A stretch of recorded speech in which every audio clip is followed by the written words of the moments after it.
ജനഡബയിലേക്ക് എല്ലാ പ്രിയ പ്രേക്ഷകർക്കും സ്വാഗതം.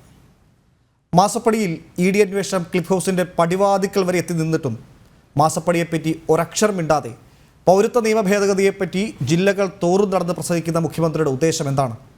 വാസ്തവ വിരുദ്ധത പ്രചരിപ്പിച്ച് മകൾക്ക് നേരെ നടക്കുന്ന അന്വേഷണത്തിൻ്റെ ശ്രദ്ധ തിരിക്കാൻ മാത്രമാണോ മുഖ്യമന്ത്രിയുടെ ശ്രമം? മുഖ്യമന്ത്രിയുടെ മകൾക്കെതിരായ കേന്ദ്ര ഏജൻസികളുടെ അന്വേഷണം വേഗത്തിലാക്കണമെന്ന് ആവശ്യപ്പെടുന്ന കോൺഗ്രസ് കേരളത്തിന് പുറത്ത് നടക്കുന്ന കേന്ദ്ര ഏജൻസികളുടെ നടപടി രാഷ്ട്രീയം കാണുന്നത് ഇരട്ടത്താപ്പ്. ഇതാണ് ഇന്നത്തെ ജനറൽ ഡിബേറ്റ് പരിശോധിക്കുന്നത്. ചർച്ചയിൽ യുവരാജ് ഗോകുൽ BJP പ്രതിനിധിയായി പങ്കെടുക്കുമൊപ്പം രാഷ്ട്രീയ നിരീക്ഷകൻ ഡോക്ടർ മോഹൻ വർഗീസ്, ഇടത് നിരീക്ഷകൻ ഡോക്ടർ B. ജയരാജ് എന്നിവർ അതിഥികളായി ചേരുന്നുണ്ട്. ആദ്യം ഈ ചർച്ച ഞാൻ ആരംഭിക്കാൻ ഉദ്ദേശിക്കുന്നത് ശ്രീ യുവരാജ് ഗോകുൽ എന്നാണ്. ശ്രീ യുവരാജ്, കഴിഞ്ഞ കുറേ ദിവസങ്ങളായി ശ്രദ്ധയിൽപ്പെട്ടിരിക്കും താങ്കളുടെ മലപ്പുറം ജില്ലയിലും ഒപ്പം കഴിഞ്ഞ ദിവസം ഇങ്ങ് കൊല്ലത്തുമൊക്കെ മുഖ്യമന്ത്രി പൗരത്വ നിയമ ഭേദഗതിക്കെതിരെ നടത്തിയ ചില പരാമർശങ്ങൾ. ഈ ഭാരതത്തിൽ നിന്ന് പൂർണ്ണമായും മുസ്ലിം മതവിശ്വാസികളെ പുറത്താക്കാൻ വേണ്ടി നടത്തിയ RSS അജണ്ടയാണ് ഈ CAA എന്ന അദ്ദേഹം വീണ്ടും ആവർത്തിക്കുകയാണ്. ഇതിനെതിരെ തിരഞ്ഞെടുപ്പ് കമ്മീഷനും ഒപ്പം പോലീസിനും ഒക്കെ പരാതി നൽകിയിട്ടും അതൊക്കെ പരിശോധിക്കേണ്ടത് പോലീസിനൊക്കെ പരാതിയൊക്കെ പരിശോധിക്കേണ്ടത് ആഭ്യന്തര വകുപ്പ് തന്നെയാണെങ്കിൽ പോലും ഈ വിഷയങ്ങളിലൊന്നും കൃത്യമായ ഒരു വ്യക്തത വരുത്താതെ വ്യാജ പ്രചരണം ഇങ്ങനെ നടത്തുകയാണ്. അതിനിടയിലാണ് മാസപ്പടി വിവാദത്തിൽ മുഖ്യമന്ത്രിയുടെ മകൾക്കെതിരെ ED അന്വേഷണം കൂടി എത്തുന്നത്. നേരത്തെ തന്നെ കേന്ദ്ര ഏജൻസികൾ അന്വേഷണം ഉണ്ടായിരുന്നു. ഇത്തരം അന്വേഷണങ്ങളിൽ നിന്ന് ശ്രദ്ധ തിരിച്ചുവിട്ട് CAA എന്ന ഒരു വിഷയം മുൻനിർത്തി ന്യൂനപക്ഷ പ്രീണനമാണോ മുഖ്യമന്ത്രി പിണറായി വിജയൻ്റെ ഉദ്ദേശം? അതാണ് ഇന്നത്തെ ജനറൽ ഡിബേറ്റ് പ്രധാനമായും പരിശോധിക്കുന്നത്. ശ്രീ ഗോകുൽ. അല്ല, ഇതിനകത്ത് പ്രധാനമായിട്ട് രാഷ്ട്രീയമായി തന്നെയാണ് നമ്മൾ ഇതിനെ കാണേണ്ടത്. ഒന്ന്, നമ്മൾ ഈ ചെകുത്താനും കടലിനും ഇടയ്ക്ക് എന്ന് പറയുന്ന ഒരു പ്രയോഗം ഉണ്ടല്ലോ, അതിനെ ഒന്ന് മാറ്റി നമ്മൾ ഈനാം ബീച്ചിക്കും മരപ്പട്ടിക്കും ഇടയ്ക്കാണ് എന്ന് നമുക്ക് മാറ്റി പറയേണ്ടി വരും. ഒരു ഭാഗത്ത് CPM-നെ സംബന്ധിച്ചിടത്തോളം രാഷ്ട്രീയമായ എക്സിസ്റ്റൻസ് തന്നെ അവരുടെ പ്രശ്നത്തിലായിരിക്കുകയാണ്. കാരണം AK ബാലൻ അവരുടെ പോളിറ്റ് ബ്യൂറോ മെമ്പറാണ്. അദ്ദേഹം തന്നെ പറയുന്നത് പോലെ ഈ തെരഞ്ഞെടുപ്പോടുകൂടി ഏതാണ്ട് അവർക്ക് അവരുടെ ചിഹ്നം നഷ്ടമാകുന്ന അവസ്ഥയാണ്. പിന്നെ അവർ ഏതെങ്കിലും ഈനാം ബീച്ച് ചിഹ്നത്തിലൊക്കെ മത്സരിക്കേണ്ടി വരുമെന്നാണ് അദ്ദേഹം തന്നെ പറയുന്നത്. അപ്പോൾ അവർക്ക് ഈ തെരഞ്ഞെടുപ്പിനെ അവർ നേരിടുമ്പോൾ എന്ത് പറഞ്ഞ് നേരിടുമെന്നുള്ളത് ഒരു വലിയ രാഷ്ട്രീയമായ വിഷയം തന്നെയാണ്. എന്ത് പറഞ്ഞിട്ടാണ് അവർ നേരിടുക? വികസനം പറഞ്ഞ് നേരിടാൻ പറ്റുമോ? ക്ഷേമ പെൻഷൻ ഉൾപ്പെടെയുള്ള സാമൂഹിക ക്ഷേമ പരിപാടികൾ പറഞ്ഞിട്ട് അവർക്ക് നേരിടാൻ കഴിയുമോ? അല്ലെങ്കിൽ മറ്റെന്തെങ്കിലും നേട്ടം അവരുടേതായിട്ട് നിലവിലുണ്ടോ? ഇപ്പോൾ ഈസ്റ്റർ റംസാൻ സമയമാണ്. സപ്ലൈകോകളിലെങ്ങും തന്നെ ഒരു സ്ഥാപനം ഇല്ല എന്നുള്ള കാര്യം ദിവസങ്ങളായിട്ട് നമ്മുടെ പത്രമാധ്യമങ്ങൾ എല്ലാ ദൃശ്യമാധ്യമങ്ങളെല്ലാം റിപ്പോർട്ട് ചെയ്തുകൊണ്ടിരിക്കുന്ന ഒരു വശമാണ്. അപ്പോൾ ഒരു വശത്ത് ജനങ്ങൾക്ക് കാണാം എന്താണ് സംഭവിച്ചുകൊണ്ടിരിക്കുന്നത് എന്നുള്ള കാര്യം.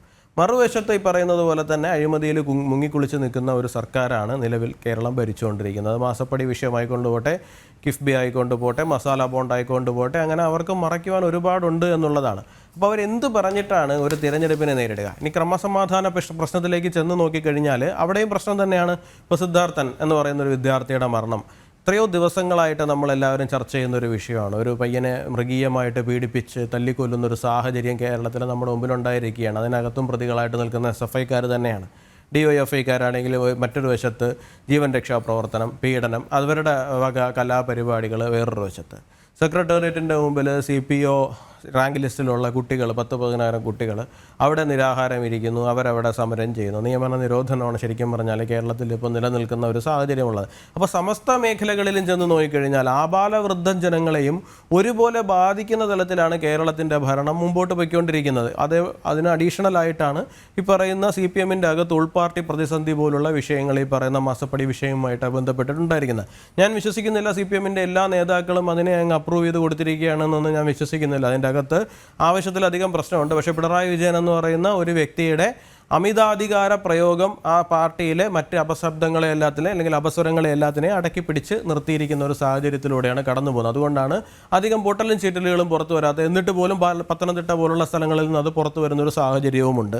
ശൈലജ ടീച്ചറിനെ പോലുള്ള ആൾക്കാരോടൊക്കെ എന്ത് തരത്തിലുള്ള സമീപനമാണ് പാർട്ടി സ്വീകരിക്കുന്നതെന്ന് കണ്ടാൽ, അല്ലെങ്കിൽ പിണറായി വിജയൻ സ്വീകരിക്കുന്നതെന്ന് കണ്ടാൽ തന്നെ നമുക്കറിയാം എന്താണ് അതിൻ്റെ അകത്തുള്ള പ്രശ്നം എന്നുള്ള കാര്യം. അപ്പോൾ അത് മറയ്ക്കുവാൻ വേണ്ടിയിട്ട് എന്തെങ്കിലും ചെയ്യണ്ടേ? അപ്പോൾ അതിന് വേണ്ടിയിട്ടാണ് ഇത്തരത്തിലുള്ള അനാവശ്യമായ വിഷയങ്ങളെ വലിച്ചിട്ടിട്ട് ഒരു വിഭാഗത്തിനെതിരാണ് എന്നുള്ള ഒരു ധാരണ ജനിപ്പിച്ചുകൊണ്ട് കേരളത്തിലെ രാഷ്ട്രീയ വിഷയത്തിനെ വഴിതിരിച്ചു വിടാൻ വേണ്ടിയിട്ട് അവർ ശ്രമിക്കുന്നത്. യെസ്, ശ്രീ മോഹൻ വർഗീസ്, താങ്കളും ഈ മുഖ്യമന്ത്രിയുടെ പരാമർശങ്ങൾ താങ്കളെ ശ്രദ്ധയിൽപ്പെട്ടിട്ടുണ്ടാവും. താങ്കളും കൃത്യമായി രാഷ്ട്രീയം വീക്ഷിക്കുന്ന ഒരാളാണ്. മുഖ്യമന്ത്രി മലപ്പുറത്ത് നടത്തിയതും ഒപ്പം കൊല്ലത്ത് നടത്തിയ പ്രസംഗം താങ്കളും കേട്ട് കാണുമെന്നാണ് ഞാൻ വിചാരിക്കുന്നത്. വളരെ കൃത്യമായ ഒരു അജണ്ട അതിന് പിന്നിലുണ്ടെന്ന് വലിയ വിമർശനങ്ങളൊക്കെ ഉയരുന്നുണ്ട്. പ്രത്യേകിച്ച് നേരത്തെ തുടക്കത്തിൽ സൂചിപ്പിച്ച പോലെ തന്നെ ഒരു മതവിഭാഗത്തെ പൂർണ്ണമായും രാജ്യത്ത് നിന്ന് പുറത്താക്കാൻ നടത്തുന്ന ഒരു അജണ്ടയായാണ് CAA പലപ്പോഴും മുഖ്യമന്ത്രി ചിത്രീകരിക്കുന്നത്. മുഖ്യമന്ത്രിയുടെ പ്രസ്താവന ഞാൻ ശ്രദ്ധിച്ച ഒരു കാര്യം തന്നെയാണ്. അദ്ദേഹം ഈ LDFന്റെ പ്രചരണ രംഗത്തെ താരമാണ് മുഖ്യമന്ത്രി. തീർച്ചയായും മുഖ്യമന്ത്രിയുടെ ചുറ്റും തന്നെയാണ് LDF സംവിധാനം കറങ്ങുന്നതും CPM എന്ന പാർട്ടി കറങ്ങുന്നതും. അങ്ങനെ മുഖ്യമന്ത്രി പ്രധാനപ്പെട്ട താരപ്രചാരകനാകുമ്പോൾ, മുഖ്യമന്ത്രിയുടെ മകൾക്കെതിരെ കുന്തമുനകൾ നീളുമ്പോൾ, EDയുടെ അന്വേഷണം ക്ലിഫ് ഹൗസിന് നടവരെ നീണ്ടാൽ അത് പ്രതിരോധിക്കാൻ ന്യായമായ തെളിവുകൾ ഹാജരാക്കാൻ സാധിക്കുമോ എന്നതാണ് വിഷയം. അങ്ങനെ കഴിയാതെ വന്നാൽ ചെയ്യാവുന്ന ഏറ്റവും മികച്ച തിരഞ്ഞെടുപ്പ് തന്ത്രമാണ് ഡൈവേർഷൻ. നേരെ വരുന്ന ശത്രുവിനെ, നേരെ വരുന്ന കുരമ്പുകളെ വഴിതിരിച്ചു വിടാനുള്ള ഒരു ശ്രമം. ആ ശ്രമത്തിൻ്റെ ഭാഗമാണോ ഇങ്ങനെ നടത്തുന്ന പ്രസ്താവനകൾ? പൗരത്വ ഭേദഗതിയും ED അന്വേഷണവും തമ്മിൽ നേരിട്ട് ബന്ധമൊന്നുമില്ല. പൗരത്വ ഭേദഗതി രാജ്യവ്യാപകമായ ഒരു ലെജിസ്ലേഷനാണ്. അതിൻ്റെ ഫലമായി വന്ന ഒരു നിയമമാണ്.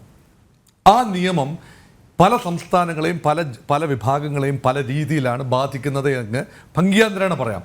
കേരളത്തെ സംബന്ധിച്ചിടത്തോളം ന്യൂനപക്ഷങ്ങൾക്ക്, പ്രത്യേകിച്ചും ക്രൈസ്തവ മുസ്ലിം ന്യൂനപക്ഷങ്ങൾക്ക് നിർണായക റോളുള്ളൊരു സംസ്ഥാനമാണ്. തിരഞ്ഞെടുപ്പ് രാഷ്ട്രീയത്തിൽ മുസ്ലിം വോട്ട് വളരെ പ്രധാനമാണ്, പ്രത്യേകിച്ചും മലബാർ മേഖലയിൽ. CPMനും പിണറായി വിജയനും LDFനുമൊക്കെ ഭരണവിരുദ്ധ വികാരത്തെ മറികടക്കണമെങ്കിൽ ഒരു ന്യൂനപക്ഷ കൺസോളിഡേഷൻ ഉണ്ടായെങ്കിലേ പറ്റൂ. കാരണം ഭരണ നേട്ടങ്ങൾ നേരത്തെ സംസാരിച്ച ശ്രീ യുവരാജ് ഗോകുൽ സൂചിപ്പിച്ചതുപോലെ ഭരണത്തിൻ്റെ നേട്ടങ്ങൾ മാത്രം എണ്ണി പറഞ്ഞുകൊണ്ട് ഒരു പോസിറ്റീവ് അജണ്ടയിൽ നിന്നുകൊണ്ട് ഇതാ ഞങ്ങൾ ഈ കഴിഞ്ഞ 3 വർഷമായി അല്ലെങ്കിൽ കഴിഞ്ഞ 7 വർഷമായി ഇത്രയും കാര്യങ്ങൾ ചെയ്തിട്ടുണ്ട്, അതിനുള്ള അംഗീകാരം എന്ന നിലയിൽ ഞങ്ങൾക്കൊരു മാൻഡേറ്റ് തരൂ എന്ന് പറയാവുന്ന ഒരു കോൺഫിഡൻസ് നിലവിലായിരിക്കില്ല ഒരുപക്ഷെ LDF. അങ്ങനെയെങ്കിൽ കംപ്ലീറ്റ്ലി ഒരു ഡൈവേർഷനാണ്. ഇതൊരു ലോക്സഭാ തിരഞ്ഞെടുപ്പാണ്. സംസ്ഥാന വിഷയങ്ങളെ പൂർണ്ണമായും തമസ്കരിച്ചുകൊണ്ട് ദേശീയ വിഷയങ്ങളിൽ ശ്രദ്ധ ഊന്നുകയും ഒരു വിവാദ വിഷയം തന്നെ ആക്കി ഇതിനെ കൊണ്ടുവരികയും ചെയ്താൽ മുസ്ലിം മനസ്സുകളിൽ വലിയ തോതിലുള്ള അനുരണങ്ങൾ ഉണ്ടാക്കാൻ സാധിക്കും എന്ന ഒരു പ്രായോഗിക ചിന്തയിൽ നിന്നുമാണ് ഇത് വരുന്നത്. അതുമാത്രമല്ല, ഇവിടെ ചില നിർണായക സീറ്റുകളിൽ പ്രസ്റ്റീജ് പോരാട്ടം നടക്കുന്ന സീറ്റുകളുണ്ട് ലോക്സഭാ തിരഞ്ഞെടുപ്പിൽ. അവിടെ വടകര സീറ്റ് അതിലൊന്നാണ്. വടകര സീറ്റിൽ CPMന്റെ ശൈലജ ടീച്ചർ മത്സരിക്കുന്നു. ഒരു പുതിയ കാൻഡിഡേറ്റ് അവിടെ വരുന്നൊരു മുസ്ലിം കാൻഡിഡേറ്റാണ് കോൺഗ്രസ് പാർട്ടി ഫീൽഡ് ചെയ്തിരിക്കുന്നത്, ഷാഫി പറമ്പിൽ. അത് ജനം ഉറ്റുനോക്കുന്ന ഒരു തെരഞ്ഞെടുപ്പായി മാറിയിരിക്കുന്നു. മുരളീധരൻ മത്സരിക്കുന്ന തൃശ്ശൂർ, സുരേഷ് ഗോപി കൂടെ മത്സരിക്കുന്ന തൃശ്ശൂരിൽ CPMന്റെ നോമിനി 3ാം സ്ഥാനത്തേക്ക് പോയി, CPIയുടെ നോമിനി 3ാം സ്ഥാനത്തേക്ക് പോയി കഴിഞ്ഞാൽ അത് വലിയ ഒരു നാണക്കേടായി മാറും. തിരുവനന്തപുരം സീറ്റിൽ പന്ന്യൻ രവീന്ദ്രൻ, അതും CPIയുടെ കാൻഡിഡേറ്റാണ്, 3ാം സ്ഥാനത്തേക്ക് മാറുകയാണെങ്കിൽ അവിടെ ഒരു വലിയ നാണക്കേടുണ്ടാകും. അപ്പോൾ എങ്ങനെയും മുഖം രക്ഷിക്കാനുള്ള ഒരു വലിയ തത്രപ്പാടിലാണ് ഇടതുപക്ഷം. അങ്ങനെയെങ്കിൽ ചെയ്യാവുന്നത് എന്താണ്? ദ ഹോൾ പോൾ നറേറ്റീവ് അത് മാറണം. അപ്പോൾ അജണ്ട എന്ന് പറയുന്നത് പൗരത്വ ഭേദഗതിയാണ് ഈ ലോക്സഭാ തെരഞ്ഞെടുപ്പിൻ്റെ പ്രധാന അജണ്ട എന്ന് പറഞ്ഞുകൊണ്ട് അതിനെ ചുറ്റിപ്പറ്റി ആക്രമണം ഘടിപ്പിക്കുകയും അത് പ്രതിരോധിക്കാനായി BJP മുന്നോട്ട് വരികയും ചെയ്യും എന്ന ധാരണയിലാവാം ഒരുപക്ഷെ മുഖ്യമന്ത്രി തന്നെ. ഇത്രയും കാലം മൗനം പാലിച്ച മുഖ്യമന്ത്രി പെട്ടെന്ന് ഈ ഒരു കാര്യത്തിൽ വളരെ ഗംഭീരമായ പ്രകടനത്തോടെ 2-3 സ്ഥലങ്ങളിൽ ഒരേ കാര്യം ആവർത്തിക്കുന്നു. അപ്പോൾ ED അന്വേഷണം, ഇപ്പോൾ കേജ്രിവാളിൻ്റെ കാര്യം ഒരു പരിധിവരെ LDFന് വീണ് കിട്ടിയ ഒരു ആയുധമാണ്. കേജ്രിവാൾ വിഷയം, കേജ്രിവാളിൻ്റെ അറസ്റ്റ്, EDയുടെ അറസ്റ്റും അതുമായി ബന്ധപ്പെട്ട വിവാദങ്ങളും കോൺഗ്രസ് പാർട്ടിക്കാണോ CPMനാണോ കേരളത്തിൽ കൂടുതൽ മുതലാക്കാൻ കഴിയുന്നത് എന്ന് ശരിക്കും എനിക്ക് കൺഫ്യൂഷനുണ്ട്. ഏത് പാർട്ടിക്കാണ് അതിൽ നിന്നും രാഷ്ട്രീയമായി മുതലെടുപ്പ് നടത്താനാണെങ്കിൽ ആർക്കാണ് കഴിയുക എന്നത്. രണ്ടുപേരും ഒരേ സ്പേസിന് വേണ്ടി മത്സരിക്കുകയാണ്. കേജ്രിവാളിനെ ആരാണ് ഏറ്റവും കൂടുതൽ ഡിഫെൻഡ് ചെയ്യുന്നത്, ചേർത്ത് പിടിക്കുന്നത്? വേണമെങ്കിൽ CPMന് പറയാം, കേജ്രിവാൾ ഡൽഹിയിൽ റാലി നടത്തിയപ്പോൾ അല്ലെങ്കിൽ CPM ഡൽഹിയിൽ റാലി നടത്തിയപ്പോൾ കേജ്രിവാളിനോടൊപ്പം തോളോട് തോൾ ചേർന്ന് നിന്നതാണ്. പക്ഷേ ഇവിടെയും ഇന്ത്യ മുന്നണിയിൽ ചില വൈരുദ്ധ്യങ്ങൾ കാണാം. ആദ്യമായി കേജ്രിവാളിനെതിരെ കേസ് അല്ലെങ്കിൽ ആക്ഷേപം ഉന്നയിച്ചത് അജയ് മാക്കനാണ്. ഡൽഹിയിലെ കോൺഗ്രസ് നേതാവ്, അന്നത്തെ ഇപ്പോഴത്തെ ട്രഷറർ അജയ് മാക്കൻ തന്നെയാണ് 2022 ജൂൺ മാസം 3-ാം തീയതിയാണെന്ന് തോന്നുന്നു ഈ ഒരു പരാതി ഉന്നയിക്കുന്നത്. ആ പരാതി ഉന്നയിച്ചത് ഇപ്പോൾ ഒരു പരിധി വരെ അത് പുലിവാലായോ എന്ന സംശയമാണ്. കാരണം ഇപ്പോൾ രാഷ്ട്രീയമായ യാഥാർത്ഥ്യം നോക്കുമ്പോൾ കേജ്രിവാളിൻ്റെ പാർട്ടിയുമായി ആം ആദ്മി പാർട്ടിയുമായി ഇടതുപക്ഷത്തിനും കോൺഗ്രസിനും സഹകരിക്കേണ്ട ഒരു കാര്യമാണ്. അത് മാത്രമല്ല തെലങ്കാനയിലും സത്യം പറഞ്ഞാൽ കവിത റാവുവിനെതിരെ അതിശക്തമായ ആരോപണവുമായി നീങ്ങിയത് കോൺഗ്രസ് പാർട്ടി തന്നെയാണ്. രേവന്ത് റെഡ്ഡിയും ഒക്കെ തന്നെയാണ്, കോൺഗ്രസ് പാർട്ടി തന്നെയാണ്. അപ്പോൾ കോൺഗ്രസ് പാർട്ടി ഇപ്പോൾ അവിടെ പ്രതിരോധത്തിലാകുന്നു. അങ്ങനെ വരുമ്പോൾ CPM-ന് ആ ഒരു കോൺഗ്രസ് പാർട്ടി വഹിച്ചിരുന്ന ആ റോൾ ഏറ്റെടുക്കേണ്ടി വരുന്നു.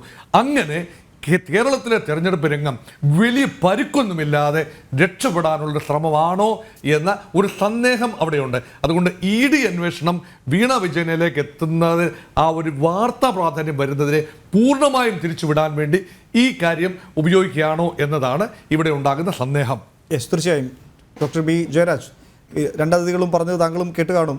മറ്റൊന്നും തെരഞ്ഞെടുപ്പിന് മുന്നോട്ട് വെക്കാനില്ല, ശ്രദ്ധ തിരിക്കാൻ ഇതൊക്കെ തന്നെയാണ് മാർഗം. എങ്ങനെ പ്രതികരിക്കുന്നു?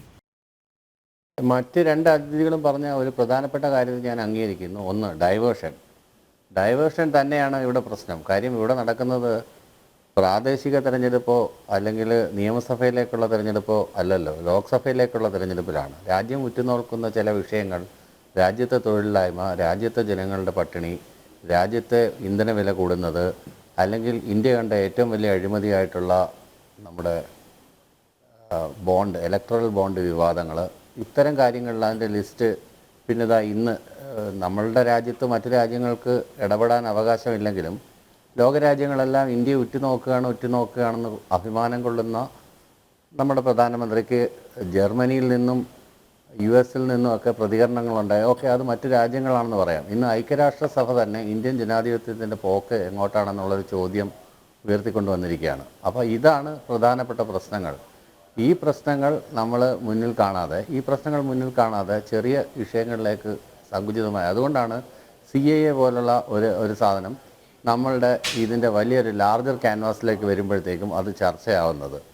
ഇതിനകത്ത് ചില വിഷയങ്ങൾ ഉണ്ടായിട്ടുണ്ട്. ഞാനൊന്ന് പറഞ്ഞ് പൂർത്തിയാക്കിക്കോട്ടെ. പ്രാദേശിക പൂജാരിമാർക്കും മതപുരോഹിതന്മാർക്കും മതപരമായ വ്യക്തിത്വം സാധൂകരിക്കുന്ന report CAA toll free number 1032 എന്ന് പറഞ്ഞ 1032 എന്ന നമ്പറിൽ വിളിച്ച് നോക്കിക്കഴിഞ്ഞാൽ കൃത്യമായിട്ട് സാധൂകരിക്കുന്ന റിപ്പോർട്ട് നൽകാമെന്ന് ദ ഹിന്ദു പത്രം ഇന്ന് റിപ്പോർട്ട് ചെയ്തിട്ടുണ്ട്. ഇന്നത്തെ പ്രധാനപ്പെട്ട ഒരു വാർത്തയാണത്.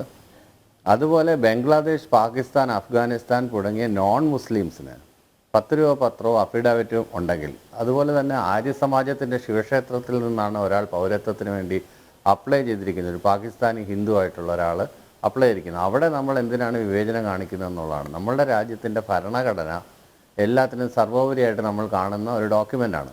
ആ ഭരണഘടനയുടെ അടിസ്ഥാനത്തിലാണ് രാജ്യം റൺ ചെയ്യുന്നത്. ഭരണഘടനയെ അട്ടിമറിച്ചുകൊണ്ടുള്ള, ഭരണഘടനയുടെ സെക്യുലർ സ്വഭാവത്തെ അട്ടിമറിച്ചുകൊണ്ടുള്ള, അല്ലെങ്കിൽ സെക്യുലർ എന്നുള്ള പദമൊക്കെ നമ്മൾ പ്രിയാമ്പിളിൽ നിന്ന് എടുത്ത് കളഞ്ഞുകൊണ്ടിരിക്കുകയാണ്. അല്ലെങ്കിൽ പുതിയ ഭരണഘടന എഴുതി ചേർക്കാനുള്ള ശ്രമങ്ങൾ നടത്തിക്കൊണ്ടിരിക്കുകയാണ്. അത് കഴിഞ്ഞ പ്രാവശ്യം നടന്നില്ല, ഇനി ചിലപ്പോൾ അത് എങ്ങനെ ആയിത്തീരും എന്നുള്ള കാര്യം നമുക്കിപ്പോൾ പ്രവചിക്കാനൊന്നും പറ്റില്ല. അപ്പോൾ ഇതൊക്കെയാണ്. അതുപോലെ തന്നെ ഇന്നിപ്പോൾ മണിപ്പൂരിൽ നടന്നൊരു വിഷയം, ഒറ്റപ്പെട്ട സംഭവമായിട്ട് നമുക്ക് കാണാൻ പറ്റത്തില്ല. 295ഓളം പള്ളികൾ അവിടെ പൊളിക്കപ്പെടുകയും അവിടെ മാസങ്ങളോളം നീണ്ടുനിന്ന കലാപങ്ങളുണ്ടാകും. നമ്മൾ വീഡിയോ ഒക്കെ കണ്ടതാണ്, അതൊന്നും ഞാൻ ആവർത്തിക്കുന്നില്ല. ഒരുപാട് ചർച്ചകൾ നമ്മൾ പറഞ്ഞിട്ടുള്ളതാണ്. അവിടെ ഈസ്റ്റർ അവധി റദ്ദാക്കിക്കൊണ്ടൊരു ഗവർണർ, അനസൂയ ഉയിക്കെ എന്ന് പറഞ്ഞിട്ടൊരു ഗവർണർ, ഈസ്റ്ററിൻ്റെ അവധി, അവിടെ 40% ക്രിസ്തീയ വിഭാഗമുള്ളൊരു സ്ഥലമാണ്. 41% ആണ് അവിടുത്തെ ക്രിസ്ത്യൻ പോപ്പുലേഷൻ എന്ന് പറയുന്നത്. അവിടെയാണ് ഈസ്റ്റർ അവധി റദ്ദാക്കിക്കൊണ്ടൊരു ഉത്തരവിടുകയും അതിനെ തുടർന്ന് അവിടുത്തെ ട്രൈബൽ ഫോറമും മറ്റുള്ളവരെല്ലാവരും കൂടി ചേർന്ന് പ്രതിഷേധത്തിൻ്റെ ഭാഗമായി 24 മണിക്കൂറിനകം ആ ഉത്തരവ് പിൻവലിക്കുകയും ചെയ്യേണ്ടി വരുന്നത്. അതുപോലെ തന്നെ വേറൊരു കാര്യം, 2014 ഇതുപോലെ ക്രിസ്തു മതത്തിൻ്റെ പേരിൽ അല്ലെങ്കിൽ ക്രിസ്തു മത വിശ്വാസികൾക്ക് നേരെ ഉണ്ടായിട്ടുണ്ട്. ക്രിസ്മസിൻ്റെ ദിനം സത്ഭരണ ദിനമായിട്ട് ആചരിക്കണം, അദൽജിയുടെ ഹാപ്പി ബർത്ത്ഡേ ആയതുകൊണ്ട് സത്ഭരണ ദിനമായിട്ട് ആചരിക്കണം എന്ന് പറഞ്ഞിട്ട് ഒരു സാധനം അന്ന് HL ദത്തു കൊണ്ടുവന്നിരുന്നു. ആ സാധനത്തിന് നമ്മുടെ കേരളത്തിൽ നിന്നുള്ള റിട്ടയർഡ് ജഡ്ജിയായിട്ടുള്ള കുര്യൻ ജോസഫ് സാറാണ് പ്രധാനമന്ത്രിക്ക് കത്തെഴുതുകയും വിവാദമായിട്ടുള്ള ആ ഒരു ടെർമിനോളജി നീക്കം ചെയ്യുകയൊക്കെ ചെയ്തത്. അപ്പോൾ ഇങ്ങനെയൊക്കെയുള്ള നിരന്തരമായിട്ടുള്ള കടന്നുകയറ്റം കാണിക്കുന്നത് പതിയെ ഇന്ത്യയുടെ ഒരു സെക്യുലർ സ്വഭാവം മാറി ഒരു മതരാഷ്ട്ര സ്ഥാപനത്തിലേക്ക്, അതായത് RSSന് കൃത്യമായിട്ടുള്ളൊരു അജണ്ടയുണ്ട്, ഹിന്ദു രാഷ്ട്രമാകുക എന്നുള്ളൊരു അജണ്ട. ആ അജണ്ട അനുസരിച്ച് നാഗ്പൂരിൽ നിന്ന് നിശ്ചയിക്കുന്ന അജണ്ട അനുസരിച്ചിട്ടാണ് കാര്യങ്ങൾ മുന്നോട്ട് പോകുന്നതെന്ന് എല്ലാവർക്കും അറിയാം. അപ്പോൾ അതനുസരിച്ച് അതൊരു വശത്ത്. അതുപോലെ തന്നെ ഈ വേട്ടയാടലുകൾ, കോൺഗ്രസിൻ്റെ അക്കൗണ്ടുകൾ ഫ്രീസ് ചെയ്യുന്നു.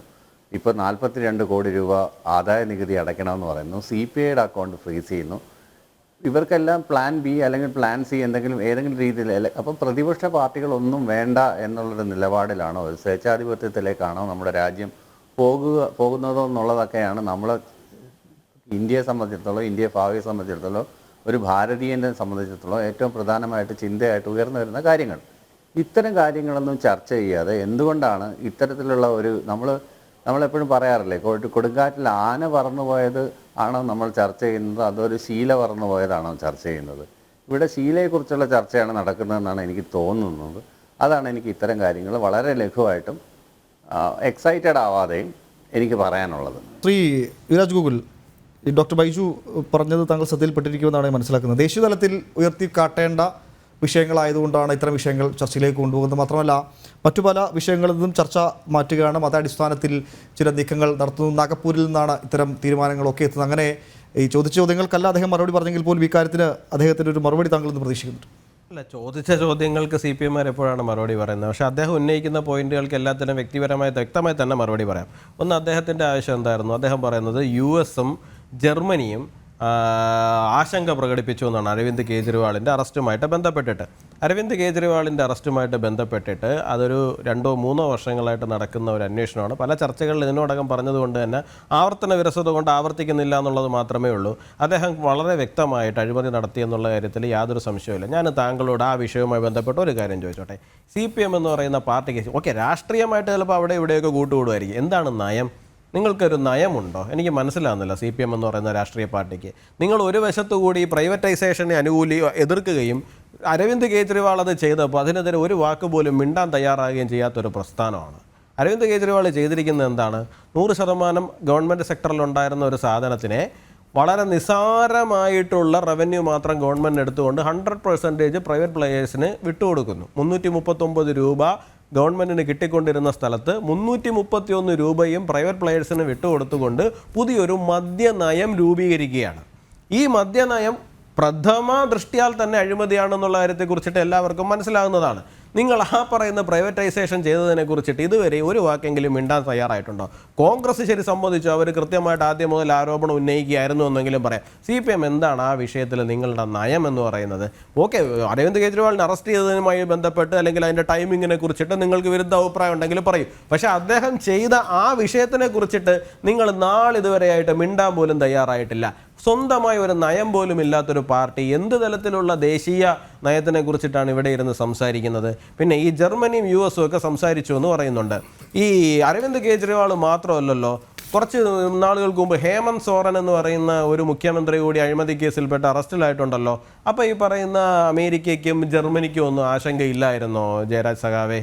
അപ്പോൾ അരവിന്ദ് കെജ്രിവാളിനോട് മാത്രം എന്താണ് അവർക്ക് ഇത്ര ഒരു താല്പര്യമുള്ളത്? അപ്പോൾ പറയുന്നത് പോലെ തന്നെ അദ്ദേഹം മറ്റാരുടെയെങ്കിലും ഫണ്ടിങ്ങിൽ പ്രവർത്തിക്കുന്ന ജോർജ് സോറോസിൻ്റെയോ അല്ലെങ്കിൽ മറ്റാരുടെയെങ്കിലോ ഫണ്ടിങ്ങിൽ ഇവിടെ രാഷ്ട്രീയ പ്രവർത്തനം നടത്തുന്ന ഒരു വ്യക്തിയാണോ? അങ്ങനെ ഒരു രാഷ്ട്രീയ നേതാവാണോ? അതുകൊണ്ടാണോ അദ്ദേഹത്തിന് മാത്രം ഇത്തരത്തിലുള്ള പ്രിവിലേജുകൾ കിട്ടുന്നത്? പിന്നെ UN എന്തോ പറഞ്ഞു എന്ന് പറഞ്ഞു. UN പ്രത്യേകിച്ചൊന്നും പറഞ്ഞിട്ടില്ല. UN സ്പോക്സ് പേഴ്സൻ്റെ അടുത്ത് ഒരു മാധ്യമ പ്രവർത്തനം സ്വാഭാവികമായിട്ടും നമുക്കറിയാം, അങ്ങോട്ട് ചെന്ന് ചോദിക്കണമെന്നുണ്ടെങ്കിൽ അത് തീർച്ചയായിട്ടും എന്തെങ്കിലും വെസ്റ്റഡ് ഇൻട്രസ്റ്റ് ഉള്ള ഒരു മാധ്യമ പ്രവർത്തകനായിരിക്കണം. അവിടെ ചെന്ന് അങ്ങോട്ട് ചോദിച്ചു, ഇന്ത്യയിൽ കേജ്രിവാൾ അറസ്റ്റ് ചെയ്യപ്പെട്ടല്ലോ, എന്താണ് അഭിപ്രായം? അപ്പോൾ അദ്ദേഹം തിരിച്ച് സ്വാഭാവികമായിട്ടൊരു മറുപടിയും പറഞ്ഞു. എന്താണ്?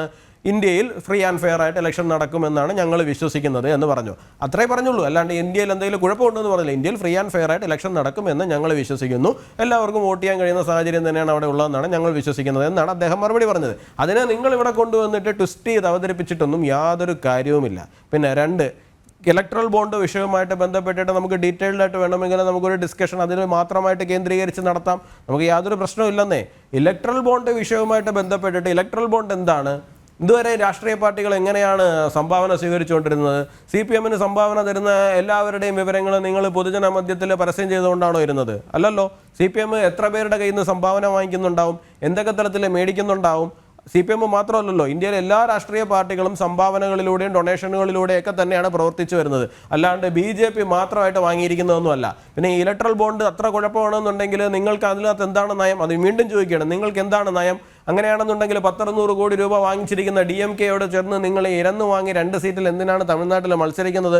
ഞങ്ങൾ ഇതിനെതിരാണ്, നിങ്ങളിത് വാങ്ങിയിട്ടുണ്ട്, നയപരമായി ഞങ്ങൾ എതിരാണ്, അതുകൊണ്ട് ഞങ്ങൾക്ക് നിങ്ങളുമായി സഖ്യമില്ല എന്ന് പറയാൻ പാടില്ലേ?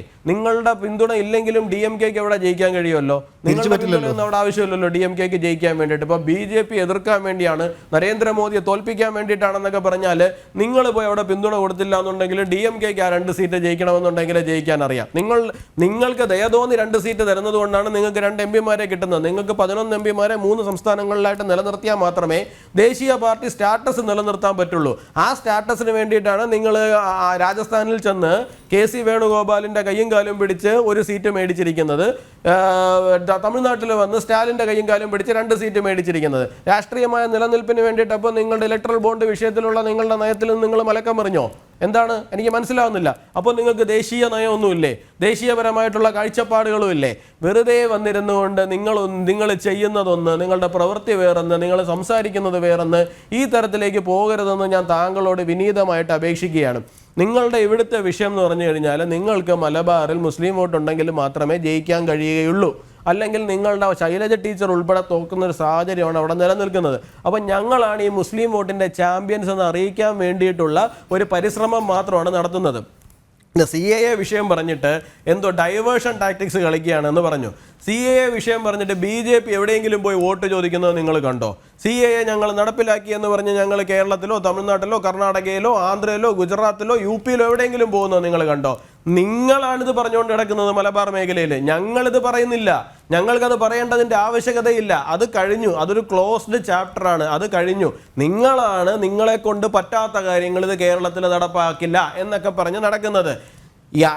ഇന്ത്യയിൽ ഒരാൾക്കൊരു പൗരത്വം ലഭിച്ചു കഴിഞ്ഞാൽ അവർക്ക് ഇന്ത്യയിലെ എല്ലാ സംസ്ഥാനങ്ങളിലും ഒരുപോലെ യാത്ര ചെയ്യുവാനുള്ള അവകാശം അവർക്കുണ്ട്. അവർ നാളെ കേരളത്തിലേക്ക് വന്നു കഴിഞ്ഞാൽ എന്ത് ചെയ്യും? നിങ്ങൾ എന്താ ചെയ്യാൻ പോകുന്നത്? നിങ്ങൾ അവരെ പിടിച്ച് അറസ്റ്റ് ചെയ്യുമോ? നിങ്ങളത് അവരെ പിടിച്ച് കെട്ടിയിടുമോ? അതോ ഡിറ്റൻഷൻ സെൻറ്ററിലേക്ക് അയക്കുമോ? ഒന്നും ചെയ്യാൻ പോകുന്നില്ല. അവർ കേരളത്തിലേക്ക് വന്നിരുന്നാലും നമുക്ക് ഇരുകൈ നീട്ടി സ്വീകരിക്കാൻ മാത്രമേ സാധിക്കുള്ളൂ. പിന്നെ CAA അത്ര വലിയ തെറ്റാണെന്നുണ്ടെങ്കിൽ എന്തിനാണ് CPM 2012 നിങ്ങളുടെ അന്നത്തെ നാഷണൽ സെക്രട്ടറി ആയിരുന്ന പ്രകാശ് കാരാട്ട് ഈ വിഷയത്തിൽ ഈ പറയുന്ന അവിടുത്തെ മൈനോറിറ്റീസിന് ലിബറലായിട്ട് അവരോട് നയം സ്വീകരിക്കണമെന്ന് ആവശ്യപ്പെട്ടത്? 2002 കാര്യം ഉന്നയിച്ചതാണ്. ഒരു ഡീക്കേഡായിട്ട് പോലും ആ വിഷയത്തിൽ ഒന്നും സംഭവിച്ചിട്ടില്ല. എന്താണ് നടക്കുന്നത് എന്നൊക്കെ ചോദിച്ച് നിങ്ങൾ എന്തിനാണ് അന്നത്തെ UPA ഗവൺമെന്റിന് കത്തയക്കാൻ പോയത്? അന്ന് നിങ്ങൾക്കറിയില്ലായിരുന്നു ഏതെങ്കിലും ഒരു വിഭാഗത്തിനെ മാറ്റി നിർത്തുന്നത് തെറ്റാണെന്നുള്ള കാര്യം. അപ്പോൾ നിങ്ങൾക്ക് ഒരു സമയത്ത് ഒരു നയം, മറ്റൊരു സമയത്ത് മറ്റൊരു നയം. നിങ്ങൾക്ക് നയമേ ഇല്ലെന്നേ. നിങ്ങൾ ടാക്ടിക്സ് നമുക്ക് മനസ്സിലാവും. ചില വിഷയങ്ങളിൽ നമുക്ക് ടാക്ടിക്സ് എടുക്കുകയാണ്, പൊളിറ്റിക്സ് ആണ്. ചില വിഷയങ്ങളോട് നമുക്ക് ആ തരത്തിൽ സ്വീകരിക്കേണ്ടി വരും. പക്ഷെ നിങ്ങളുടെ അടിസ്ഥാനപരമായ പോളിസി എന്താണ്? ഈ പറയുന്ന പ്രൈവറ്റൈസേഷൻ്റെ വിഷയത്തിൽ നിങ്ങൾ മലക്കം പറഞ്ഞു. CAA വിഷയത്തിൽ മാനുഷികമായ വിഷയമാണ്, മാനവികതയുടെ വിഷയമാണ്. ആ വിഷയത്തിൽ നിങ്ങൾ മലക്കം പറഞ്ഞു. നിങ്ങൾ ഇലക്ട്രൽ ബോണ്ടിൻ്റെ വിഷയത്തിലെത്തുമ്പോൾ നിങ്ങൾക്ക് തമിഴ്നാട്ടിൽ ഒരു നയം, കേരളത്തിലിരുന്ന് TV ചാനലുകളിൽ മറ്റൊരു നയം. എന്താണ് ജയരാജൻ സഖാവെ? നിങ്ങൾ പറയുന്ന ഒരു സ്ഥലത്ത് ഉറച്ചു നിൽക്കൂ. ഒരു രാഷ്ട്രീയ പാർട്ടിയല്ലേ CPM? എന്തുകൊണ്ട് പടവലങ്ങ പോലെ വളരുന്നു? നിങ്ങൾ അടുത്ത തിരഞ്ഞെടുപ്പിൽ AK ബാലൻ സഖാവ് പറഞ്ഞതുപോലെ ഈനാമ്പേച്ചി ചിഹ്നത്തിലേക്ക് പോകുന്നു എന്ന് ചോദിച്ചു കഴിഞ്ഞാൽ നിങ്ങൾക്കൊരു അസ്തിത്വമില്ല, നിങ്ങൾക്കൊരു സ്വത്വമില്ല, നിങ്ങൾക്ക് ജനങ്ങളുടെ മുമ്പിൽ വയ്ക്കാൻ വേണ്ടിയിട്ട് ഒരു നയമില്ല. അതുകൊണ്ട് മാത്രമാണ് ഇത് സംഭവിക്കുന്നത്. യെസ്, ശ്രീ ജയരാജ്, താങ്കളുടെ മറുപടി പ്രതീക്ഷിക്കുന്നത്. വീണ്ടും ഞാൻ ചോദ്യം ആവർത്തി സമയം കളയുന്നില്ല. എന്താണ് നിങ്ങളുടെ നിലപാട്? ശ്രദ്ധേയമായ ചോദ്യങ്ങളാണ്.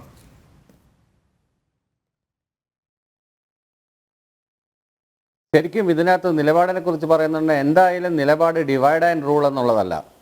സർക്കാർ ഇത് ഒരു പൗരനെങ്കിലും ഭയത്തോടെ കഴിയുന്നത് അത് രാജ്യത്ത് കഴിയുന്നുണ്ടെങ്കിൽ രാജ്യത്തിന്റെ പരാജയമാണെന്നാണ് ഞാൻ പഠിച്ചത്. ഏത് പൗരനാണ് ശ്രീ ജയരാജ് രാജ്യത്ത് ഏതെങ്കിലും പൗരനെങ്കിലും ഭയപ്പാടോടെ കഴിയുന്നെങ്കിൽ ആ ഭയപ്പാട്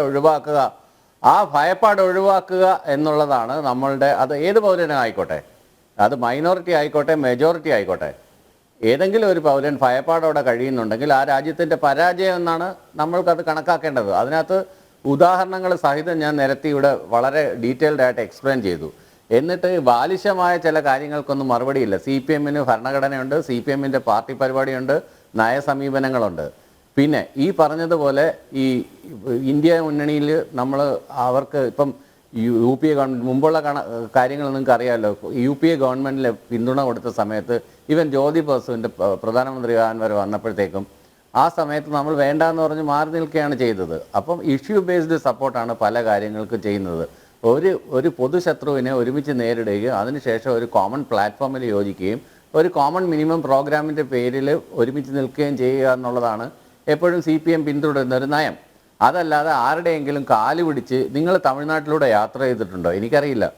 നിങ്ങൾ രാജസ്ഥാനിൽ പോയിട്ടുണ്ടോ? അവിടുത്തെ തൊഴിലാളി സംഘടനകൾ നിങ്ങൾ കണ്ടിട്ടുണ്ടോ? അവിടുത്തെ CPM-ൻ്റെയും CPI-യുടെ ഒക്കെ പ്രവർത്തന രീതി നിങ്ങൾക്കറിയാമോ? നിങ്ങൾ എന്തിന് കോയമ്പത്തൂർ പോയി നോക്കുന്നേ? കോയമ്പത്തൂർ പോയി നോക്ക്.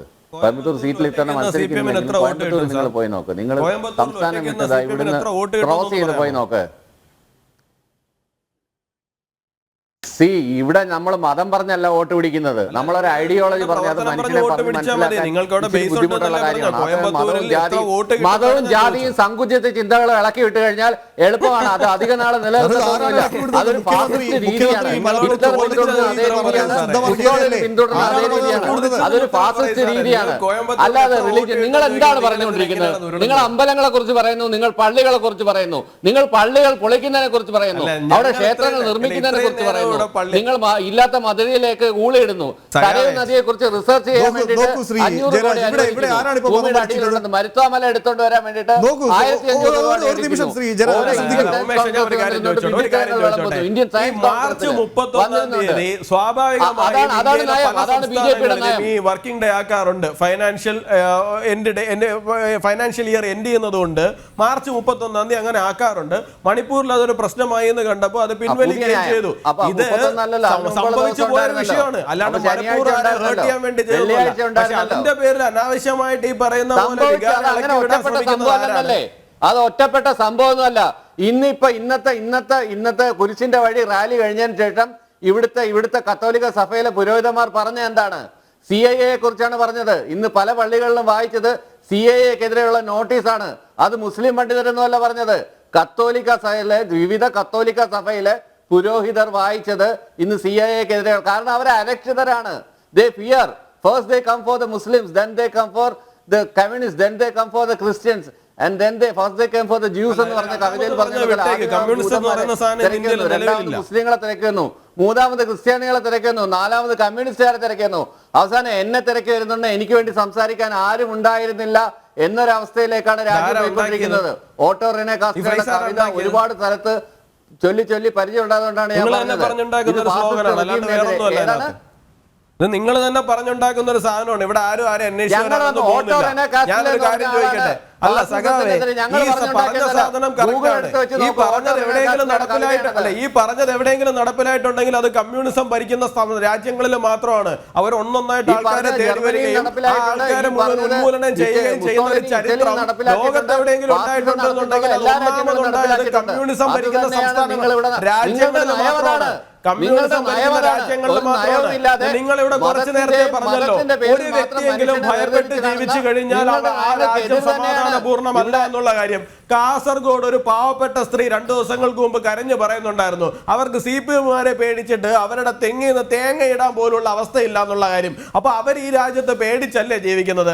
അങ്ങനെ നോക്കി കഴിഞ്ഞു കഴിഞ്ഞാൽ കുറെ ആൾക്കാർ ഇവിടെ പേടിച്ച് ജീവിക്കുന്നുണ്ട്. കണ്ണൂരിൽ ചെന്ന് കഴിഞ്ഞാൽ ചിത്രലേഖ എന്ന് പറഞ്ഞിട്ട് ഒരു ഓട്ടോ ഡ്രൈവർ ഉണ്ട്. അവരെ ഓട്ടോ ഓടിച്ച് ജീവിക്കാൻ സമ്മതിക്കില്ല. നിങ്ങളുടെ പാർട്ടി ഗ്രാമങ്ങളിൽ ചെന്ന് കഴിഞ്ഞാൽ അവിടെയുള്ള ആൾക്കാരെ വഴി നടക്കാൻ പോലും നിങ്ങളെ സമ്മതിക്കാറില്ല. അങ്ങനെ നോക്കി കഴിഞ്ഞു കഴിഞ്ഞാൽ കമ്മ്യൂണിസം നിലനിൽക്കുന്ന സ്ഥലങ്ങളിൽ ഒരുപാട് സ്ഥലങ്ങളിൽ ഭയപ്പെട്ട് തന്നെയാണ് ജീവിക്കുന്നത്. ആദ്യം നിങ്ങൾ സ്വന്തം കണ്ണിലിരിക്കുന്ന ആ കോലം എടുത്ത് കളഞ്ഞിട്ട് മറ്റുള്ളവരുടെ കണ്ണിലേക്ക് നോക്കണം. അതാണ് എനിക്ക് ആ വിഷയത്തിൽ പറയാനുള്ളത്. ആരെങ്കിലും ഭയപ്പെട്ട് ജീവിക്കുന്നു അത് പറയാൻ വേണ്ടി ബൈബിൾ വേണമല്ലേ? അതിനെങ്കിലും ബൈബിൾ എടുത്ത് പറഞ്ഞാൽ നല്ല കാര്യമാണ്. നിങ്ങൾ എന്താണ് നിങ്ങൾ ഈ അനാവശ്യ വിഷയങ്ങളിൽ എന്തിനാണ് സാറേ മതം വരച്ചിടുന്നത്? നിങ്ങൾക്ക് മറ്റൊന്നും പറയാനില്ലേ?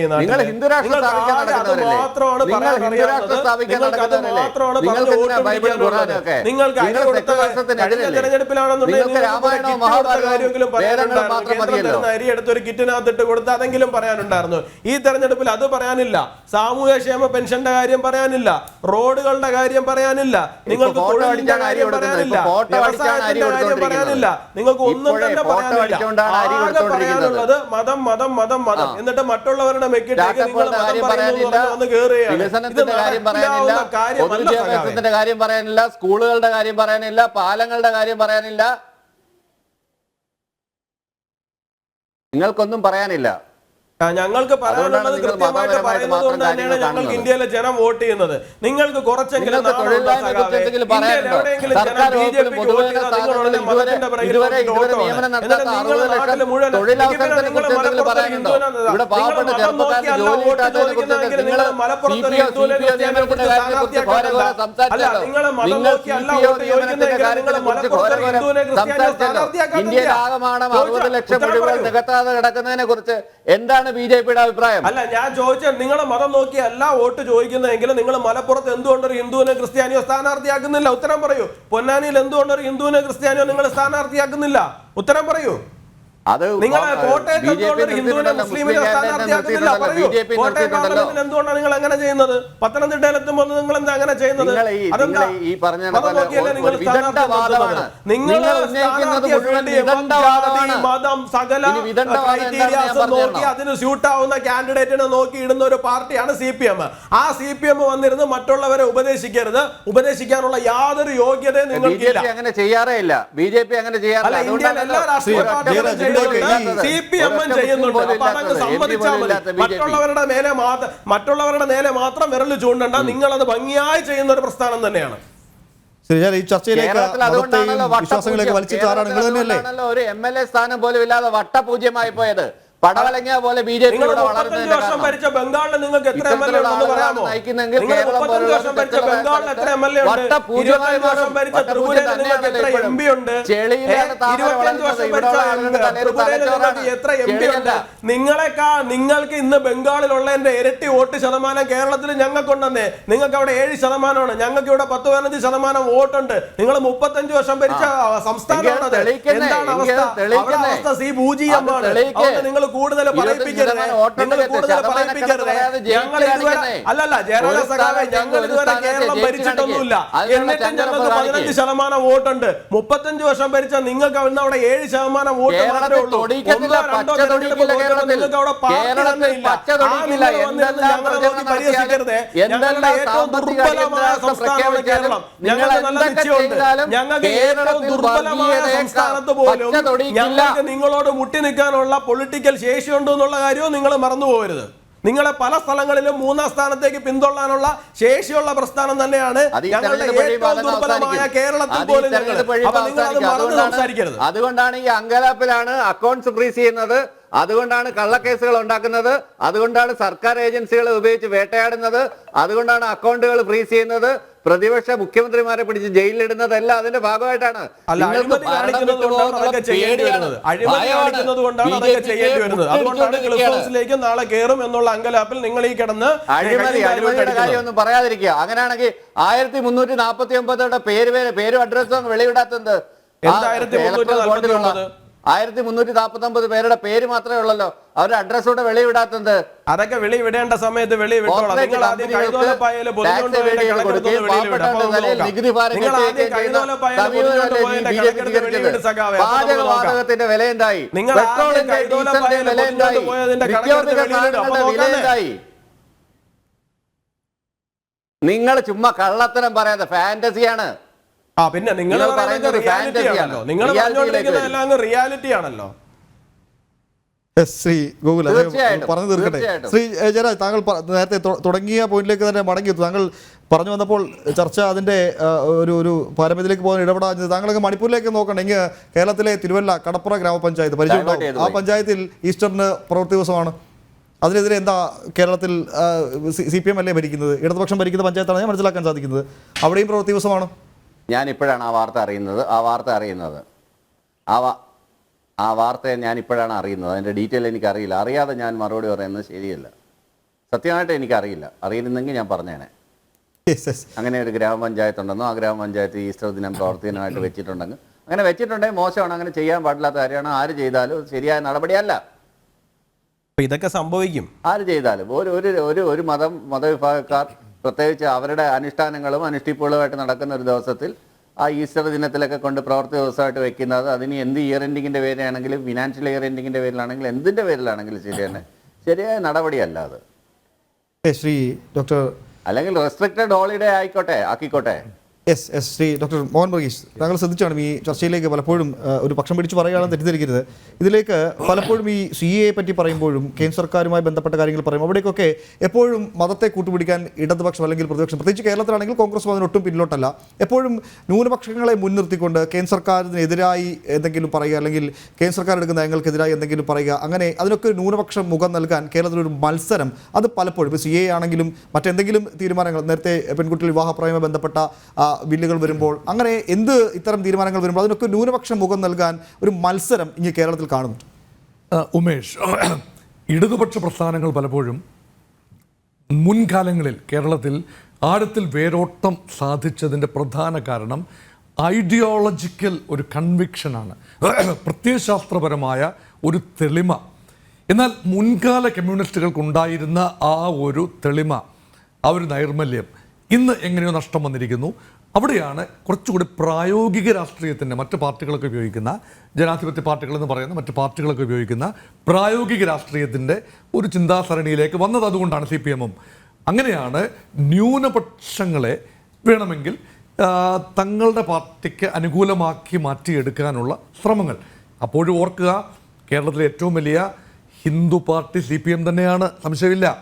ഹിന്ദുക്കളുടെ 2-3 വിഭാഗങ്ങൾ ശക്തമായ പിന്തുണ എക്കാലത്തും LDF-ന് കൊടുത്തിട്ടുള്ളത് കൊണ്ടാണ് LDF-ന് പലപ്പോഴും അധികാരത്തിലെത്താൻ കഴിഞ്ഞത്. പൊതുവേ ന്യൂനപക്ഷങ്ങൾ മുൻകാലങ്ങളിൽ UDF സംവിധാനത്തോട് ചേർന്ന് നിന്നതാണ്. മുസ്ലിം ന്യൂനപക്ഷവും ക്രൈസ്തവ ന്യൂനപക്ഷവും ചെറിയ വ്യത്യാസങ്ങൾ അങ്ങോട്ടും ഇങ്ങോട്ടും ഉണ്ടാകാമെന്നേ ഉള്ളൂ. പക്ഷേ ആ ഒരു നറേറ്റീവ് മാറ്റിമറിക്കാനായി ശ്രമിക്കുന്ന ഒരു കാഴ്ചയാണ് കാണുന്നത്. ഇതിനൊരു പാരഡൈം ഷിഫ്റ്റ് എന്ന് പറയാം. അങ്ങനെ വരുമ്പോൾ ഞങ്ങളാണ് ന്യൂനപക്ഷങ്ങളുടെ സംരക്ഷകർ. അത് മുസ്ലിം ന്യൂനപക്ഷങ്ങളുടെ മാത്രമല്ല, ക്രൈസ്തവ ന്യൂനപക്ഷങ്ങളുടെയും സംരക്ഷകർ ഞങ്ങളാണ്. ഒരുപക്ഷെ സംഘപരിവാറിൻ്റെ ആക്രമണത്തിൽ നിന്നും ന്യൂനപക്ഷങ്ങളെ സമൃദ്ധമായി സംരക്ഷിച്ചു നിർത്താൻ കേഡർ സംവിധാനമുള്ള ഒരു പാർട്ടി എന്ന നിലയിൽ ഞങ്ങൾക്കേ കഴിയൂ എന്ന CPM-ൻ്റെ ഒരു നിലപാട്. ഇവിടെ ഓർക്കുക, പാർട്ടിയുടെ ഐഡിയോളജി നോക്കുകയാണെങ്കിൽ വർഗസമരത്തിൽ അധിഷ്ഠിതമായ ഒരു നിലപാടാണ്. ഇത് യുവരാജ് അത് ഭംഗിയായിട്ട് പറയുകയും ചെയ്തു. ഇപ്പോൾ ഒരു വർഗസമരത്തിൽ അധിഷ്ഠിതമായ ഒരു പാർട്ടിക്ക് വർഗപരമായ പരിഗണനകളെ പാടുള്ളൂ, അതിനകത്ത് മതം കൊണ്ടുവരാനാവില്ല. കാരണം മാർക്സിസം ലെനിനിസം യൂറോപ്പിൻ്റെ പശ്ചാത്തലത്തിൽ ഉണ്ടായ ഒരു തത്വസംഹിതയാണ്. ജർമ്മനിക്കാരനായ കാൾ മാർക്സ്, ഇംഗ്ലണ്ടിൽ ജീവിച്ച കാൾ മാർക്സ് ഇൻഡസ്ട്രിയൽ റവല്യൂഷൻ്റെ കാലഘട്ടത്തിൽ അന്നത്തെ സാഹചര്യം അനുസരിച്ച് ചിട്ടപ്പെടുത്തി. അവിടെ ജാതിയില്ല, അവിടെ മതത്തിൻ്റെ പ്രാധാന്യം അധികമില്ല, മതം മനുഷ്യനെ മയക്കുമരുന്നാണ് എന്നൊക്കെ മാർക്സ് പറയുമ്പോഴും അവിടെ ഒരു വർഗ സംഘടനമാണ് അതിൻ്റെ ബേസ്. ഇന്ത്യയിലേക്ക് വരുമ്പോൾ അവിടെ കുറച്ചുകൂടെ യാഥാർത്ഥ്യം നമുക്ക് കാണണം. അവിടെ മതമുണ്ട്, മതത്തിനകത്ത് അവാന്തര വിഭാഗങ്ങളുണ്ട്, ജാതിയുണ്ട്. ഇതെല്ലാം മാറ്റി നിർത്തി ഇന്ത്യൻ രാഷ്ട്രീയത്തെ കാണാനാവില്ല. അതാണ് സത്യം. എല്ലാ പാർട്ടികളും, BJP-യും കോൺഗ്രസും ഉൾപ്പെടെയുള്ള എല്ലാ പാർട്ടികളും അത് തിരിച്ചറിയുന്നു. അപ്പോൾ അവരുടെ തെരഞ്ഞെടുപ്പ് ഒരുക്കങ്ങളിൽ ഇതെല്ലാം ഉണ്ട്. പക്ഷേ ഇത് പരസ്യമായി സംസാരിക്കാനോ പരസ്യമായി അംഗീകരിക്കാനോ CPM-ന് പലപ്പോഴും കഴിയാറില്ല. അതുകൊണ്ടാണ് കാൻഡിഡേറ്റ്സിനെ ഫീൽഡ് ചെയ്യുമ്പോൾ മലപ്പുറം ജില്ലയിൽ എന്തുകൊണ്ട് ഒരു മുസ്ലിം ഇതര സ്ഥാനാർത്ഥിയെ ഇടതുപക്ഷ പ്രസ്ഥാനങ്ങൾക്ക് ഫീൽഡ് ചെയ്യാൻ കഴിയുന്നില്ല? ഇത് ചോദ്യമാണ്. ഈ ചോദ്യം എക്കാലത്തും കേട്ടിട്ടുള്ള ചോദ്യമാണ്. കോട്ടയം മണ്ഡലത്തിൽ എപ്പോഴും ഒരു ക്രൈസ്തവ സ്ഥാനാർത്ഥി മാത്രമേ മത്സരിക്കൂ, പത്തനംതിട്ട മണ്ഡലത്തിൽ ക്രൈസ്തവ സ്ഥാനാർത്ഥി മത്സരിക്കുന്നു. ഇതെല്ലാം തെറ്റല്ല, ഇതൊക്കെ രാഷ്ട്രീയ യാഥാർത്ഥ്യമാണ്. ഈ യാഥാർത്ഥ്യങ്ങൾ അംഗീകരിച്ചു പോവുകയാണ് നല്ലത്. അതുമാത്രമല്ല, ഗ്ലോബൽ ക്യാപിറ്റൽ അതൊരു വലിയ വിഷയമാണ്. ഇപ്പം ഗ്ലോബൽ ക്യാപിറ്റലിനോടുള്ള ഇന്ത്യയുടെ നയം എന്താണ്? അപ്പോൾ ഇവിടെ ഒരു ദേശീയതയിൽ അധിഷ്ഠിതമായ പ്രസ്ഥാനങ്ങളാണ് തീർച്ചയായിട്ടും കോൺഗ്രസ് പാർട്ടിയും BJP-യും. അതിന് സംശയമൊന്നും ഉണ്ടെന്ന് എനിക്ക് തോന്നുന്നില്ല. കാരണം ഞാനൊരു പാർട്ടിയുടെ വക്താവ് എന്നുള്ള നിലയിലല്ല ഇരിക്കുന്നത്, സ്വതന്ത്ര നിരീക്ഷകൻ എന്ന നിലയിൽ തന്നെയാണ് ഇരിക്കുന്നത്. കോൺഗ്രസിന് അതിൻ്റേതായ ചരിത്രപരമായ കാൽവയ്പ്പുകളുണ്ട്, ചരിത്രപരമായ ഏടുകളുണ്ട്. വ്യക്തമായ സ്വാതന്ത്ര്യസമര പോരാട്ടത്തിൽ അതിശക്തമായ നിലപാടെടുത്ത പാർട്ടിയാണ്, ഇന്ത്യക്ക് സ്വാതന്ത്ര്യം വാങ്ങിത്തന്ന പാർട്ടിയാണെന്ന് തന്നെയാണ് നമുക്ക് പറയേണ്ടത്, രാഷ്ട്രീയം മാറ്റി നിർത്തി കഴിഞ്ഞാൽ. എന്നാൽ ഭാരതീയ ജനതാ പാർട്ടിയും അതേ ദേശീയത തന്നെയാണ്. ഇപ്പം ഇവിടെ ഗ്ലോബൽ ക്യാപിറ്റൽ വളരെയധികം ആഴത്തിൽ പടർന്ന് പന്തലിച്ചിരിക്കുന്നു. അങ്ങനെയെങ്കിൽ ഇവിടെ ജോർജ് സോറോസിൻ്റെ ഉൾപ്പെടെയുള്ള താല്പര്യങ്ങൾ ഇവിടെ ഉണ്ടോ? ആ താല്പര്യങ്ങൾ ഇപ്പോൾ നരേന്ദ്രമോദി നേതൃത്വം കൊടുക്കുന്ന സർക്കാരിന് പരിരക്ഷിക്കാൻ കഴിയാത്തത് കൊണ്ടാണോ ഇപ്പോൾ അമേരിക്കയും ജർമ്മനിയും ഐക്യരാഷ്ട്ര സംഘടനയും ഉൾപ്പെടെയുള്ള രാജ്യങ്ങൾ ഈ വിഷയങ്ങളിൽ, തെരഞ്ഞെടുപ്പ് ബോണ്ടിൻ്റെ വിഷയവും അരവിന്ദ് കെജ്രിവാളിൻ്റെ വിഷയത്തിലും ഇപ്പോൾ ഇതാ കോൺഗ്രസ് പാർട്ടിക്ക് ഫണ്ടുകൾ ഫ്രീസ് ചെയ്യുന്ന വിഷയത്തിലുമൊക്കെ നിലപാടുകൾ പറയുകയും അഭിപ്രായ പ്രകടനങ്ങൾ നടത്തുകയും നമ്മുടെ നിയമവ്യവസ്ഥിതി കുറച്ചുകൂടി കാര്യക്ഷമവും സുതാര്യവുമാകണമെന്നും ഇവിടെ ഒരു ലെവൽ പ്ലേയിങ് ഫീൽഡ് ഉണ്ടാകണമെന്നും ഇവിടെ കോൺഗ്രസിനുൾപ്പെടെ മത്സരിക്കാൻ തക്ക ഒരു സാഹചര്യം ഉണ്ടാകണമെന്നും ഉള്ള രീതിയിലുള്ള അല്ലെങ്കിൽ നിയമവ്യവസ്ഥതയെ ഭരണകക്ഷിക്ക് അനുകൂലമായി മാത്രം വിവക്ഷിക്കാതെ കുറച്ചുകൂടി ഉൾക്കൊള്ളലും സമവായവും ഉണ്ടാകണം എന്ന ഒരു താല്പര്യം വിദേശ രാജ്യങ്ങൾ പറയുന്നത് എന്ത് ഉദ്ദേശം കൊണ്ടാണ് എന്നത് ഇന്ത്യ ഇനിയുള്ള ദിവസങ്ങളിൽ കൂടുതൽ ആഴത്തിൽ ചർച്ച ചെയ്യും. ഇവിടെ ഭാരതീയ ജനതാ പാർട്ടിയും ശ്രദ്ധിക്കേണ്ട ഒരു കാര്യമുണ്ട്.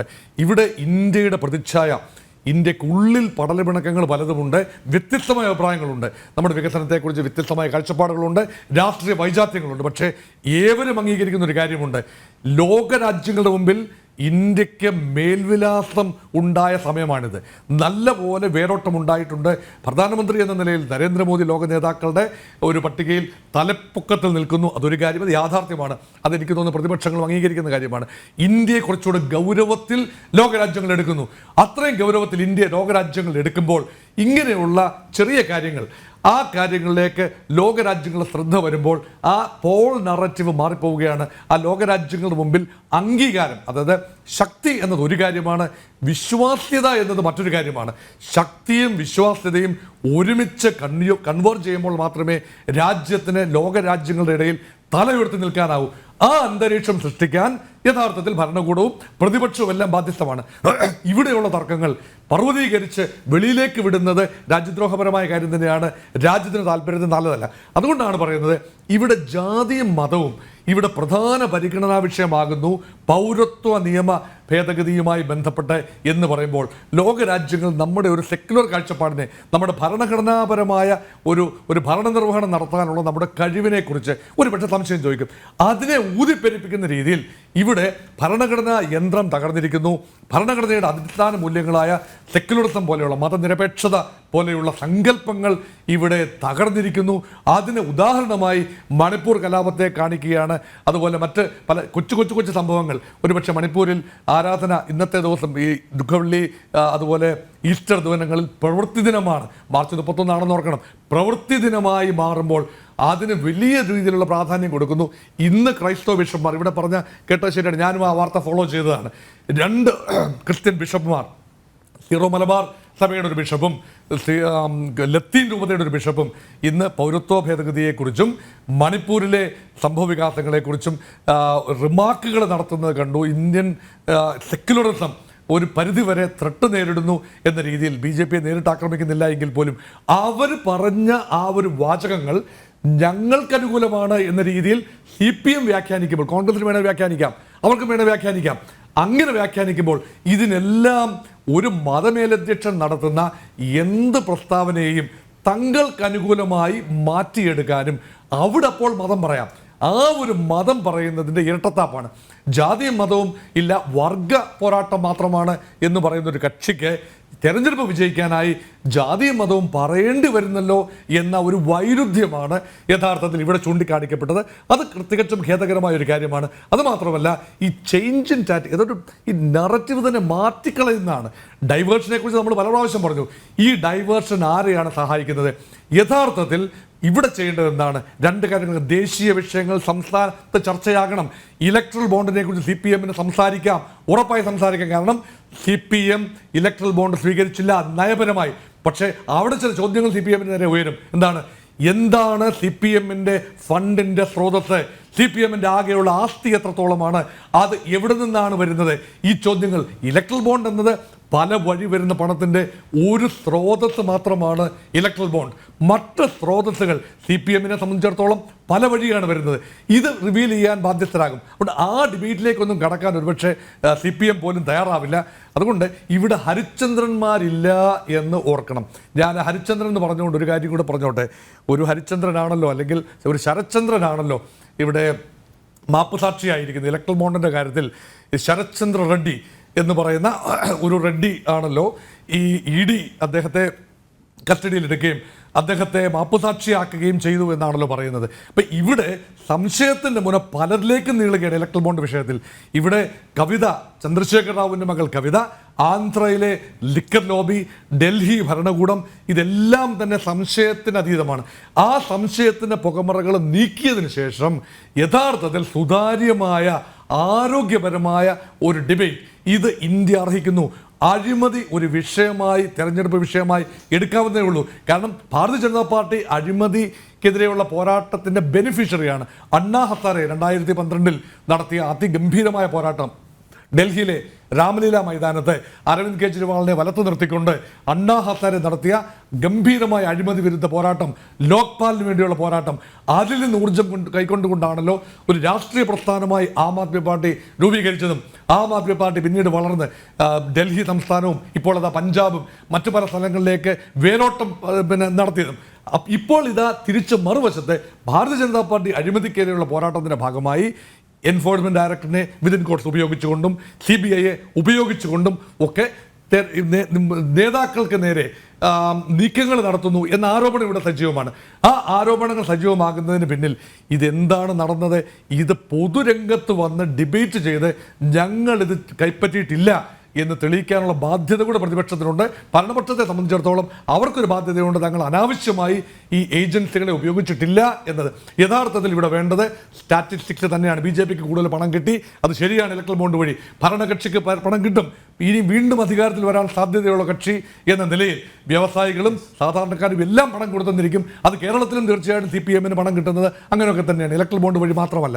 അതുകൊണ്ട് ഇതെല്ലാം തന്നെ പൊതുരംഗത്ത് വന്ന് സംസാരിക്കുകയും അത് ഡൈവേർട്ട് ചെയ്ത് മതത്തിൻ്റെയും ജാതിയുടെയും പേരിൽ ഈ ചർച്ചകൾ വഴിതിരിഞ്ഞു പോകാതിരിക്കാൻ ഈ രണ്ട് കക്ഷികളും BJPയും CPMും ഇനി കോൺഗ്രസും സഹകരിക്കണമെന്ന് തന്നെയാണ് എൻ്റെ അഭിപ്രായം.